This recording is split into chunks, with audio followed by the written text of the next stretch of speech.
नमस्कार, आप देख रहे हैं DS4। मैं हूं आपके साथ नफीसा खान। एनडीए की सरकार बनने को तैयार है, लेकिन सबसे बड़ा सवाल यह है कि क्या नीतीश और नायडू हमेशा रहेंगे साथ या फिर बीच मझधार रह जाएगी मोदी सरकार। ये सवाल इसलिए उठ रहा है क्योंकि अब नीतीश की बात कर लें या फिर नायडू की बात कर लें, दोनों ही मंत्रालयों को लेकर खींचातानी देखने को मिल रही है और कहीं ना कहीं बीजेपी की टेंशन बढ़ती हुई दिख रही है। चर्चा कर लेते हैं क्योंकि कल शपथ समारोह का पूरा कार्यक्रम होना है और उससे पहले मंत्रालयों को लेकर जो एक दूसरे के बीच में खींचातानी है उसके मायने क्या है, चर्चा कर लेते हैं। मेरे साथ देखिए राजकुमारी जी जुड़ चुकी हैं, जो कि राहुल गांधी को जिन्होंने घर दिया था अपना। और बार बार मैं ये परिचय लेकर आती हूँ क्योंकि राहुल गांधी जब भी कोई बात करते हैं तर्क के साथ या फिर हमलावर होते हैं बीजेपी सरकार पर, तो तब जरूरी इनसे बातचीत करना हो जाता है। इस वक्त राहुल गांधी को लेकर भी खबरें चल रही हैं कि वो नेता प्रतिपक्ष के तौर पर सामने आ सकते हैं। शुरुआत आपसे मैम मैं इसी पर करूंगी क्योंकि कल शपथ ग्रहण है, समारोह चलेगा और फिर से नरेंद्र मोदी जी प्रधानमंत्री पद पर वो कहीं ना कहीं सम्मानित होने वाले हैं।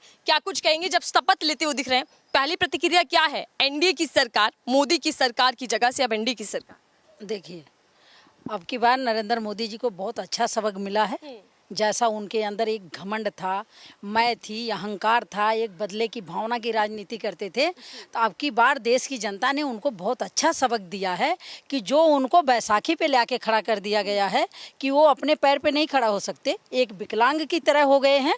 वो बैसाखी पे खड़े हो गए हैं कि जब दिल चाहे नीतीश जी का और चंद्रा जी का, जब चाहें तो अब बैसाखी हटा लेंगे, मोदी जी गिर जाएंगे। और बहुत ये सबक देना प्रधानमंत्री जी को बहुत ज़रूरी था, क्योंकि उनको ये अब एहसास हो गया कि जितना घमंड ये करते हैं उस लायक देश की जनता बनाई थी और देश के जनता के ही ऊपर इन्होंने अत्याचार किया।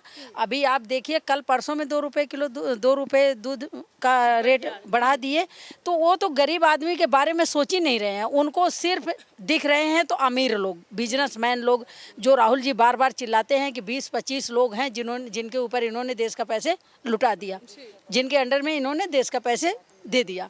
गरीब आदमी के तो हाथ में कटोरा आ गया है।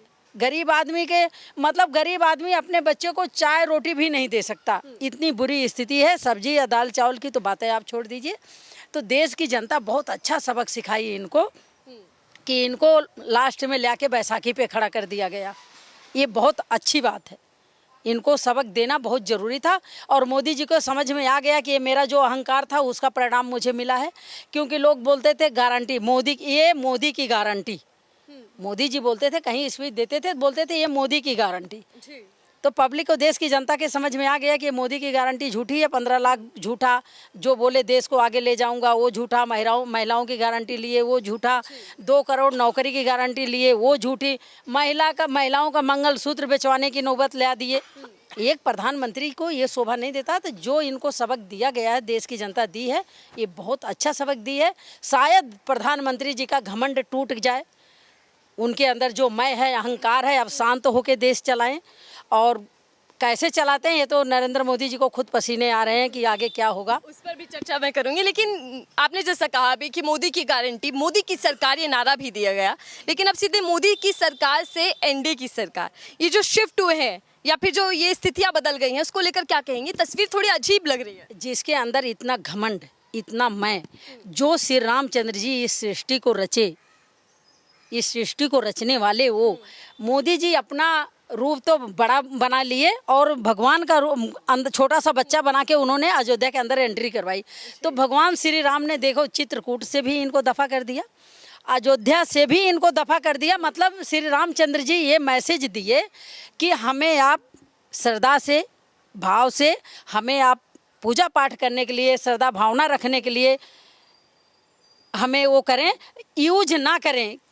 मतलब हमें एक कमाने की, एक बिजनेस की वो ना पैदा करें कि जो हमें एक बिजनेस के रूप से देखा जा रहा है कि जय श्री राम पार्टी को, और एक बिजनेस बना दिया गया भगवान को कि जो मंदिर के करोड़ों करोड़ों चढ़ावा आ रहे हैं, ये सब जा रहे हैं में जा रहे हैं, जो ये लोग खुला अपना लुटा रहे हैं कि जहाँ इलेक्शन है खुला लुटा रहे हैं, किसी को खरीदना खरीद ले रहे हैं, किसी को धमकाना धमका दे रहे हैं।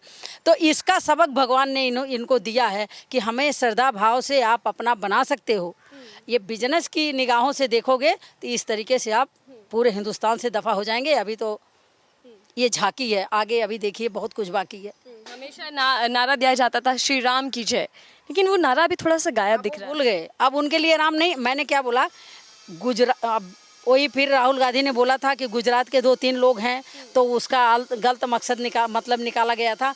तो मैं भी खुले शब्द में बोल रही हूँ कि जो ये गुजराती 2-4 हैं, इनको भगवान से प्यार नहीं है, इनको देश की पब्लिक को गुमराह करने का है, देश की पब्लिक को बेवकूफ़ बनाने के लिए हैं। ये जहाँ कदम रखेंगे वहाँ बिजनेस की नज़र से देखते हैं। ये मंदिर में कदम रखेंगे तो भी बिजनेस की नज़र इनकी होगी, ये पब्लिक के बीच में राजनीति में कदम रखे तो भी देखिए धीरे धीरे देश की संपत्ति को बेचते जा रहे हैं, सरकारी संपत्तियां बेचते जा रहे हैं, सरकारी नौकरी ख़त्म करते जा रहे हैं। तो ये लोग एक बिजनेस की नज़र से देखें और भगवान रामचंद्र जी को भी बिजनेस की नज़र से इस्तेमाल किए, जिसका सबक इनको मिल चुका है कि प्रधानमंत्री जी को एक बैसाखी पे खड़ा कर दिया गया है। अब इससे बड़ी बात और नहीं हो सकती। प्रधानमंत्री को शर्म आनी चाहिए। अभी वो कह रहे हैं हम गठबंधन किए, अरे तुम्हारी ऐसी स्थिति देश की जनता कर दी कि तुम्हारा घमंड, तुम्हारा अहंकार चूर चूर कर दिए, तुम्हें बैसाखी पे खड़ा कर दिया गया। अब तो कम से कम समझ जाओ, सुधर जाओ। लेकिन एनडीए मजबूत है, जनादेश अभी भी एनडीए के साथ है, देश को एनडीए पर भरोसा है, पीएम मोदी कह रहे हैं। दूसरी तरफ आप लोग कह रहे हैं बैसाखी पर ये सरकार आ चुकी है, तो जो चंद्रबाबू नायडू हैं या फिर नीतीश कुमार, क्या लगता है जो फिलहाल साथ दे रहे हैं, साथ में खड़े हुए दिखाई दिए, यहाँ तक कि नीतीश कुमार तो पैर छूते हुए भी दिखाई दिए हैं, क्या कुछ लगता है इस तस्वीर को देखकर? देखिए नीतीश कुमार जी का मैं उनको कुछ ऐसा नहीं टिप्पणी करना चाह रही हूँ, लेकिन ये मैं आपको गारंटी से दावे के साथ कह रही हूँ कि प्रधानमंत्री जी की बैसाखी उनके कंधों से हटेगी हटेगी हटेगी। वो दोनों बैसाखी कब उनका कंधा छोड़ के धोखा दे दे, कोई भरोसा नहीं। अपने आप प्रधानमंत्री जी के पसीने छूट रहे हैं कि हमारा होगा क्या।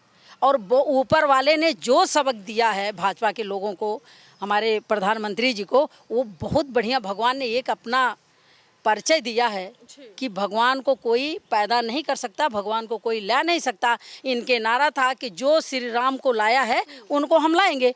तो जब इनका ये नारा था तो अयोध्या से भी इनको विदाई हो गई, चित्रकूट से इनकी विदाई हो गई, आधी यूपी से इनकी विदाई हो गई ना, अभी अमेठी से इनकी विदाई हो गई, रायबरेली से हो गई। अब इनका देख लीजिए ना कि इनकी क्या स्थिति है। अभी तो ये बैसाखी पे आए हैं, अगले चुनाव में बैसाखी के लायक भी नहीं रहेंगे। तो ये जो खिताब मिला है नीतीश कुमार को पलटू राम का, आपको लगता है कि एक बार फिर से पलटी मारेंगे? वो 100% पलटी मारेंगे। फिलहाल तो साथ हैं, कह रहे हैं कि मोदी जी हम तुम्हारे साथ हैं। क्यों साथ हैं, क्यों नहीं हैं? नीतीश जी को अच्छी तरह लोग जानते हैं, और लेकिन मैं नीतीश जी को भी अच्छा ही बोलूँगी कि वो 2-4 महीने में वापस आ जाएंगे। अभी कोई गारंटी नहीं है कि मोदी जी के साथ बैसाखी कितने दिन तक मोदी जी को खड़ा करके रखेगी। अब मोदी जी की मैं घमंड वो चूर हो चुका। जो हमेशा कहा जाता था कि मजबूत सरकार बीजेपी आपको देगी, अगर इंडिया अलायंस आती है तो कमजोर होगी, उसमें आपस में खींचातानी देखने को मिलेगी, लेकिन स्थितियां इस साइड थोड़ी सी बदल गई हैं। क्या वाकई में ये मजबूत सरकार कहलाई जाएगी? अब एनडीए मतलब मजबूर। देखिए इस समय तो राहुल गांधी का सीना गर्व से भरा हुआ है। राहुल गांधी जिस तरीके से मेहनत किए थे, जिस तरीके से जोश से उन्होंने आज तक काम किया, नरेंद्र मोदी जी बिल्कुल उनके अंदर डर का कोई नाम निशान नहीं पैदा कर पाए, कोई खौफ नहीं पैदा कर पाए।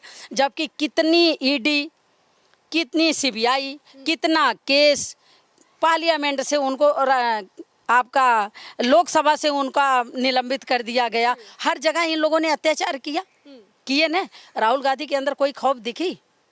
लेकिन प्रधानमंत्री जी के अंदर राहुल गांधी ने खौफ पैदा कर दी है कि जो आज ये राहुल गांधी की देन है कि जो आज प्रधानमंत्री बैसाखी पे आके खड़े हैं। तो बैसाखी की कोई गारंटी नहीं कब कंधे का धोखा दे दे। और अब की बार तो नरेंद्र मोदी जी के कंधे को बैसाखी का भी सहारा के लिए छोड़ दिया गया है कि ये बैसाखी से भी खड़े हो सकते हैं। अगले चुनाव में इनका ऐसा भी कंधा काम नहीं करेगा कि जो बैसाखी का भी सहारा ले सकें। लेकिन अभी चर्चा इस पर कर लेते हैं। नीतीश कुमार आप कह रहे हैं कि हो सकता है पलटी मार लेंगी, लेकिन फिलहाल जो खबरें सामने आ रही है, जो चर्चाएं चल रही है मंत्रालयों को लेकर, आपस में बन नहीं पा रही, क्या ज्यादा मांगे हो गई? क्योंकि टीडीपी भी कह रहे हैं कि हमें कम से कम 4 मंत्रालय चाहिए, तो लगता है कि बीजेपी इस पर राजी हो जाएगी। बहुत बढ़िया, नीतीश जी बिहार का नाम रोशन करने में लगे हैं कि हमें गृह मंत्रालय दे दीजिए। तो बिल्कुल अपनी जगह पर नीतीश जी सही हैं कि उनको नरेंद्र मोदी से गृह मंत्रालय लेना चाहिए। सारे क्या जो ये 2-4 गुजराती हैं, सारे अच्छे पोस्टों का यही ठेका लेके बैठे हैं क्या? नीतीश जी जो मांग रहे हैं बिल्कुल अच्छा मांग रहे हैं, बिल्कुल सही मांग रहे हैं। लेकिन बात बन पाएगी? नहीं बनेगी तो नीतीश जी आ जाएंगे राहुल जी के साथ, इसमें दिक्कत क्या है? नीतीश जी शपथ से पहले कुछ भी खेला हो सकता है, आप ये कह रहे हो, क्योंकि कल शपथ समारोह है। शपथ के बाद भी खेला शुरू होगा, अभी तो शपथ ले लेने दीजिए, अभी तो मोदी जी को थोड़ी सी राहत मिल जाने दीजिए। जो खेला होगी शपथ के बाद होगी, ये अपने आप इनके समझ में आ जाएगा, क्योंकि इनकी इतनी अत्याचार हो चुकी थी। भगवान प्रभु श्री रामचंद्र जी ने इनको सबक दे दिया कि श्री रामचंद्र जी को तुम लाने वाले नहीं हो, तुम्हें लाने वाला श्री रामचंद्र जी हैं। उनको बिजनेस नहीं बना सकते, उनको बिजनेस की नज़र से नहीं देख सकते, उनको पूजा पाठ और एक श्रद्धा भावना से देख सकते हो, बाकी बिजनेस के तरीके से नहीं। लेकिन नरेंद्र मोदी ने भाषण दिया, उन्होंने कहा कि कल भी एनडीए की सरकार थी, आज भी एनडीए की सरकार है और आने वाले समय में भी रहेगी, क्योंकि ये ट्रेलर है, असली पिक्चर अभी बाकी है। जो अब कार्यकाल शुरू होगा उसमें बहुत बड़े फैसले होंगे। क्यों भाई, सीना ठोकने का घमंड गया? नरेंद्र मोदी जी कहते थे कि 56 इंच का, मेरा 56 इंच का सीना है, ये मोदी की गारंटी है। उनको बैसाखी की जरूरत पड़ गई, वो अब कहाँ सीना कहाँ गया? ये तो बेशर्मी की हद हो गई प्रधानमंत्री जी के, कि आज गठबंधन की इतने मजबूर, इतने लाचार प्रधानमंत्री हो गए हैं कि आज उनको बैसाखी की जरूरत पड़ गई, आज उनको गठबंधन की जरूरत पड़ गई। नहीं तो घमंडी तानाशाह आदमी किसी को समझता था क्या? अकेला सब पे भारी। अब अकेला सब पे भारी नहीं, प्रधानमंत्री जी को अब सबकी ज़रूरत है। कोई उनका कंधे का सपोर्ट दे, बैसाखी का सपोर्ट दे, कुछ दिन में उनको और ही चीज़ की सपोर्ट की ज़रूरत पड़ेगी। तो अभी खेला इनके शपथ के बाद चालू होगा। अभी ये ख्वाब देखना भूल जाएं कि कल हम शपथ ले रहे हैं तो सरकार चलाएंगे। चले, मतलब चर्चा ये चल रही है कि अगर सरकार बन भी जाती है एनडीए की तो वो चलना मुश्किल हो जाएगा। आपको लग रहा है कि आने वाले समय में मुंह के बल गिर जाएगी बीजेपी? इस घमंडी आदमी के साथ कोई रुक ही नहीं सकता। नरेंद्र मोदी के अंदर जितना अहंकार, जितना घमंड, जितना तानाशाह, जितना जलन भावना, जितना बदले की भावना, सरकार कोई मतलब ही नहीं है कि गठबंधन की सरकार इनकी चल जाए, क्योंकि नीतीश जी अपनी चलाएंगे, चंद्रा जी अपनी चलाएंगे, प्रधानमंत्री जी अपनी हुकूमत ले लेंगे, इनके अमित शाह जी अपनी, इनकी किसी भी हालत में इनकी सरकार नहीं चलेगी। कल शपथ के बाद जो खेला शुरू होगा, कल शपथ के बाद होगा। इनको शपथ ले लेने दीजिए, इनके समझ में आ जाएगा अपने आप। मतलब असली खेला अभी बाकी है। असली खेला अभी बाकी है। लेकिन कयास लगाए जा रहे थे कि नीतीश कुमार पलटी मार जाएंगे, इंडिया अलायंस की सरकार बन जाएगी, लेकिन वो सब तो नहीं हो पाया। नीतीश कुमार अभी कहीं शांत नहीं बैठे हैं।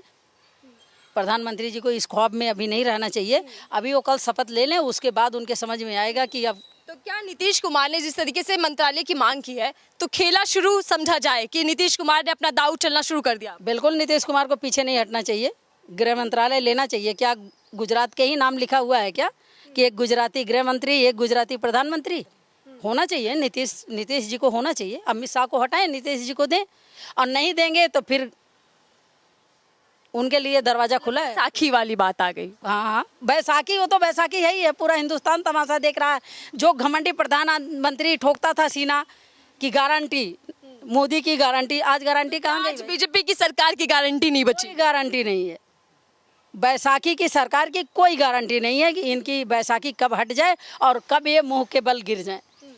और कल से खेला शुरू होगी, पहले उनको शपथ ले लेने दीजिए। तो असली खेल अभी बाकी, अभी असली खेल बाकी, ये तो अभी झांकी है। फिर सरकार गिरने के चांसेस है, डर बना रहे। संड इनको मैं कह रही हूँ कि आप देखिए ना, कल इनको शपथ ले लेने दीजिए, कल के बाद खेला शुरू होगी कि क्या होने वाला है और कितने दिन इनकी सरकार चलेगी, इनके साथ क्या होगा। चलिए ठीक है, धन्यवाद हमसे बातचीत करने के लिए। राजकुमारी से चर्चा कर रहे थे, समझ रहे थे कि क्या कुछ कहना है उनका, क्योंकि एक तरफ जहां एनडीए सरकार बनाने जा रहा है, कल शपथ समारोह होगा, तो दूसरी तरफ मंत्रालयों को लेकर भी आपस में खींचातानी देखने को मिल रही है। और आने वाले समय में क्या चंद्रबाबू नायडू या नीतीश कुमार कुछ खेला कर सकते हैं, क्योंकि असली खेल कल ही के बाद समझ में आएगा कि सरकार कैसे चलती है, और देखना होगा एनडीए की सरकार मजबूत या फिर मजबूर देखने को मिलेगी। फिलहाल के लिए